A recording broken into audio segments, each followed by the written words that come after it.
ಅಥವಾ ತುಂಬ ಡಿಪ್ರೆಷನ್ ಹೋಗಿರೋದಕ್ಕೆ ಯಾರಾದರೂ ಹಾಸ್ಪಿಟಲ್ ಓಪನ್ ಮಾಡಿದರೆ ನಾನು ಫಸ್ಟು ಪೇಷಂಟ್ ಆಗ್ಬೋದೇನೋ, ಅಷ್ಟು ಆ ಲೆವೆಲ್ ಹಾಯ್ ಗಾಯ್ಸ್, ಎಲ್ರಿಗೂ ನಮಸ್ಕಾರ. ನಾನು ನಿಮ್ಮ ರಶುಗೌಡ ಮಾತಾಡ್ತಾ ಇರೋದು. And welcome back to my YouTube channel. ನಾನು ತುಂಬ ದಿನದಿಂದ ವೀಡಿಯೋಸ್ನ ಮಾಡಿರಲಿಲ್ಲ, ಜಸ್ಟ್ ಬಿಕಾಸ್ ನನ್ನ ಮೆಂಟಲ್ ಸ್ಟೇಟ್ ಆಫ್ ಹೆಲ್ತ್ ಸರಿ ಇರಲಿಲ್ಲ. ಸೊ ನಾನೇ ನೆಗೆಟಿವ್ ಎನರ್ಜಿಯಲ್ಲಿದ್ದು ನಿಮಗೆ ನೆಗೆಟಿವಿಟೀಸ್ನ ಸ್ಪ್ರೆಡ್ ಮಾಡಲಿಕ್ಕೆ ನನಗೆ ಖಂಡಿತವಾಗ್ಲೂ ಇಷ್ಟ ಇರಲಿಲ್ಲ.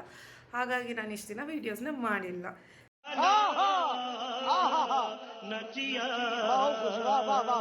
ಸೊ ಇವತ್ತು ಹಾಗೆ ನಾನು ಬ್ಯಾಕ್ ಆನ್ ಟ್ರ್ಯಾಕ್. ಏನೂ ಮಾಡೋಕ್ಕಾಗಲ್ಲ, ಲೈಫಲ್ಲಿ ನಮ್ಮದವ್ರು ಕೈ ಕೊಡ್ತಾರೆ, ಜೊತೆಲಿದ್ದವರೇ ಬ್ಯಾಕ್ ಸ್ಟಾಪ್ ಮಾಡ್ತಾರೆ. ಇದೆಲ್ಲ ಇದ್ದಿದೆ ಅಂದ್ಕೊಂಡು ಮತ್ತೆ ವೀಡಿಯೋ ಬಂದಿದ್ದೀನಿ.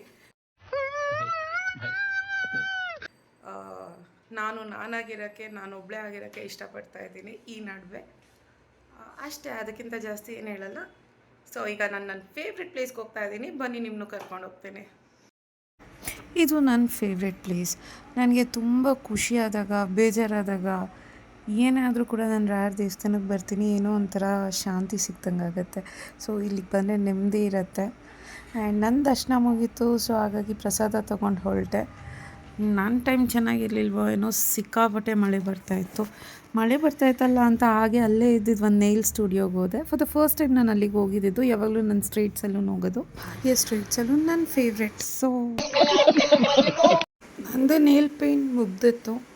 ಸೊ ಇದಾಗಿತ್ತು ನನ್ನ ನೇಲ್ ಪೇಂಟ್ನ ನೇಲ್ ಹಾರ್ಟ್.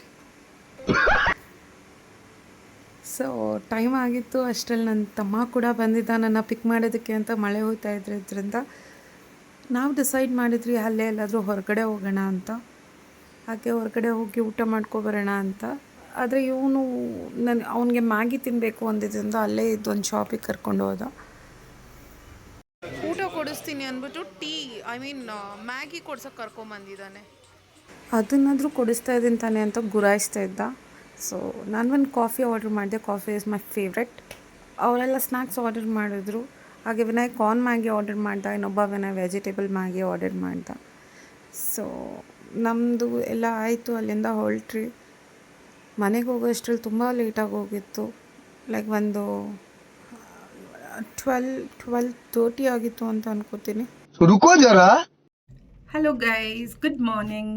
ನಾನು ರಾತ್ರಿ ಮನೆಗೆ ಹೋಗಿದ ತಕ್ಷಣ ವೀಡಿಯೋ ಹಾಕಬೇಕು ಅಂದ್ಕೊಂಡೆ, ರೀಚ್ ಆದೆ ಅಂತ. ಬಟ್ ನಮ್ಮಪ್ಪ ಸಿಕ್ಕಾಪಟ್ಟೆ ಸುಪ್ರಭಾತ ಆಡ್ತಾಯಿದ್ರು. ಅದನ್ನೆಲ್ಲ ನಿಮ್ಗೆ ಕೇಳ್ಸೋಕ್ಕಾಗಲ್ಲ, ಯಾಕಂದರೆ ನೀವು ನನ್ನ ಚಾನಲ್ ಬಿಟ್ಟು ಓಡೋಗ್ಬಿಡ್ತೀರ.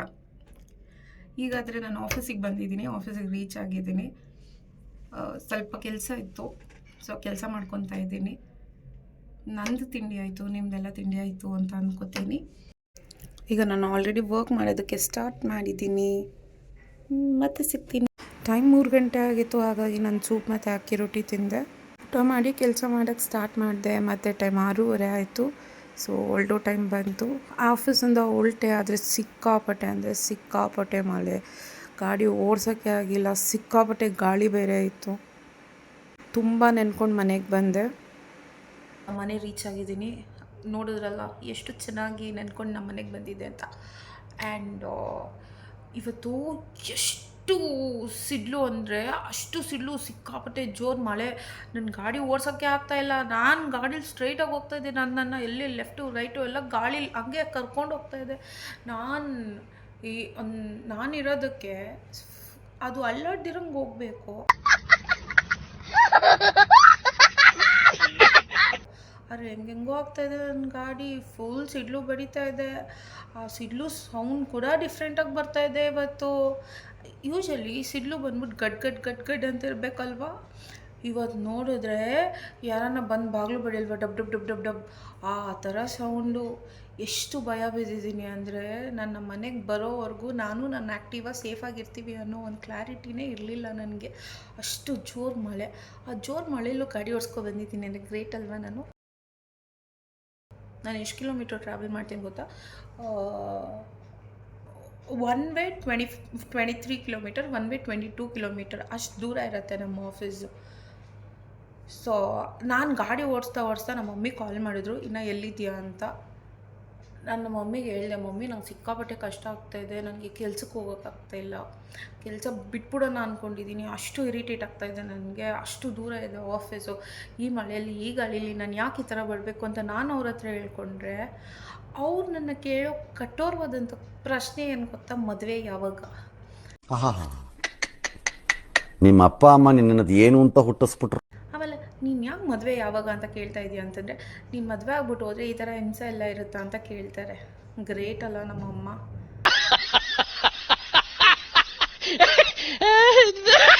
ಸಿಕ್ಕಾಪಟ್ಟೆ ಗ್ರೇಟ್. ಸೊ ಪರವಾಗಿಲ್ಲ ಬಾ, ನೀನು ಹುಷಾರಾಗಿ ಮನೆಗೆ ಬಾ ಆ ಥರ ಹೇಳಿಲ್ಲ ಅವರು. ಮದುವೆ ಯಾವಾಗ? ನೀನು ಮದುವೆ ಮಾಡ್ಕೊಂಡು ಹೋದರೆ ಚೆನ್ನಾಗಿರ್ಬೋದಲ್ವಾ ಅಂತೆ. ಅಯ್ಯೋ, ಇನ್ನು ಯಾವ ಕಾಲದಲ್ಲಿ ಇದ್ದಾರೋ ನಮ್ಮಮ್ಮ ನನಗಂತೂ ಗೊತ್ತಿಲ್ಲ. ಆ್ಯಂಡ್ ಮೋರೋವರ್, ನಂದು ಒಂದು ಜೀವನ, ನಂದು ಒಂದು ಬಾಳು ಅಂತ ಇವತ್ತು ಅನ್ನಿಸ್ತು ನನಗೆ.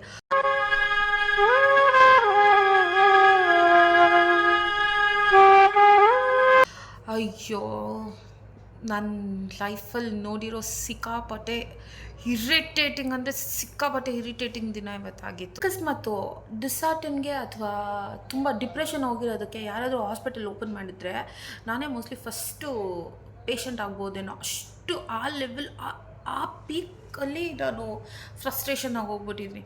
ಇವತ್ತಂತೂ ನನ್ನ ಲೈಫ್ ಸೈಕ್ ಆಗೋಯ್ತು ಅಂದ್ಕೊಳ್ರಿ.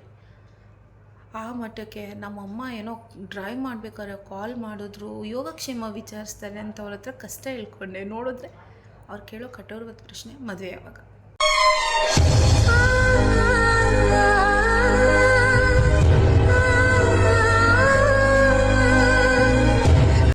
ಅಲ್ಲ ಗುರು, ಮಳೆ ಬರ್ತಾ ಇರೋದಕ್ಕೂ ಸಿಡ್ಲು ಬಡ್ಕೋತಾ ಇರೋದಕ್ಕೂ, ನಾನು ಭಯ ಬೀಳ್ತಾ ಇರೋದಕ್ಕೂ, ನಾನು ಕಷ್ಟಪಡ್ತಾ ಇರೋದಕ್ಕೂ ಈ ಮದುವೆಗೂ ಏನು ಸಂಬಂಧ ಅಂತ ದೇವರಾಣೆಗೂ ಗೊತ್ತಿಲ್ಲ. ಸಂಬಂಧ ಇಲ್ಲದೆ ಇರೋ ಪ್ರಶ್ನೆಗಳನ್ನ ಕೇಳ್ತಾರೆ ಜನಗಳು, ಏನೂ ಮಾಡೋಕ್ಕಾಗಲ್ಲ.